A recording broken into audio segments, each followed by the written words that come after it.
Click করুন অ্যাপের bell আইকনে আর সাবস্ক্রাইব করুন এবিপি আনন্দ। সব সময় থাকুন খবরে। টেলিফোনে এই মুহূর্তে আমাদের সঙ্গে রয়েছেন সাহিত্যিক শীর্ষেন্দু মুখোপাধ্যায়।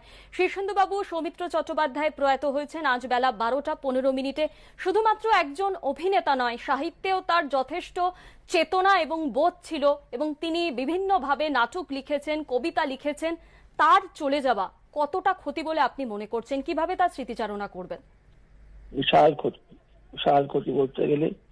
তার কারণ হচ্ছে সৌমিত্র শুধু অভিনেতা নয়, আমি তাকে কবি হিসেবে চিনতাম, সাহিত্যিক হিসেবে চিনতাম, সম্পাদক হিসেবে চিনতাম, একজন খুব ভালো প্রথম শ্রেণীর আবৃত্তিকার হিসেবে চিনতাম। ব্যক্তিগত পরিচয় ছিল আমাদের অনেক দিনের পুরনো বন্ধুত্ব, 7 বছরের প্রায়, তার চেয়ে বেশি। সুতরাং নানাভাবেই চিনতাম সৌমিত্রকে। এত বিচ্ছুরণ একটা মানুষের মধ্যে ভাবাই যায় না। আর তার ছাড়া খুব ঝলমলে মানুষ ছিল, এত সুন্দর মানুষ। সর্বদাই দেখতাম তার সেন্স অফ হিউমার, হাসি খুশি ভাব।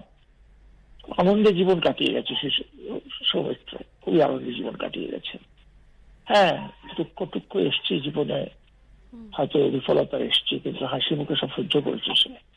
শিশির কুমার ভাদুরীর সঙ্গে তার অভিনয়ের জীবনের শুরু নাট্যাভিনয়ে।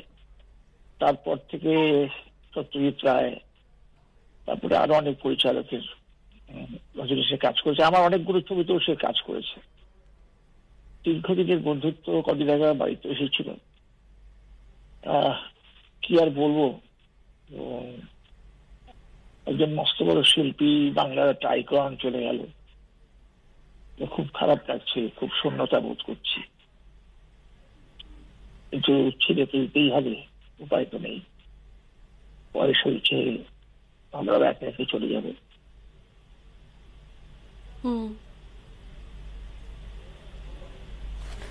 হ্যাঁ, শীর্ষেন্দু বাবু, আপনি যে কথা বলছিলেন যে কিছুদিন আগেই আপনার বাড়িতে এসেছিলেন, আপনার সঙ্গে কথা হয়েছিল, কি কথা হয়েছিল আপনার সঙ্গে? আমাদের একটা প্রমোশনের ব্যাপারে একটা ছিল, একটা ছবির প্রমোশনে ব্যাপারে এসেছিল। ওই মনোজের অদ্ভুত বাড়ি, সেটা নিয়ে কিছু কথাবার্তা ছিল, ব্যক্তিগত কথাবার্তা। ব্যক্তিগত অনেক আলাপ আলোচনা হলো, আমার ছেলে মেয়ের সঙ্গে অনেক আশ্বাস করলো, অনেক পুরোনো কথাও হলো, এই আর কি। যোগাযোগ তো থাকতো না বিশেষ, কারণ ওর একটা বলয়, আমার আরেকটা বলয়, আমি একদিকে কাজ করি, আরেকদিকে কাজ করে। দেখা সাক্ষাতের অভাব হতো খানিকটা, কিন্তু দেখা হলে খুব হাসি হতো, অনেক কথাবার্তা হতো, পুরোনো কথাবার্তা হতো। নীলমাধব আচার্যের সঙ্গে এক্ষণ পত্রিকা সম্পাদক ছিল, সম্পাদনা করতো। এক্ষণ একটি অসাধারণ লিটল ম্যাগাজিন, এরকম লিটল ম্যাগাজিন বাংলা সাহিত্যে খুঁজে পাওয়া যাবে না।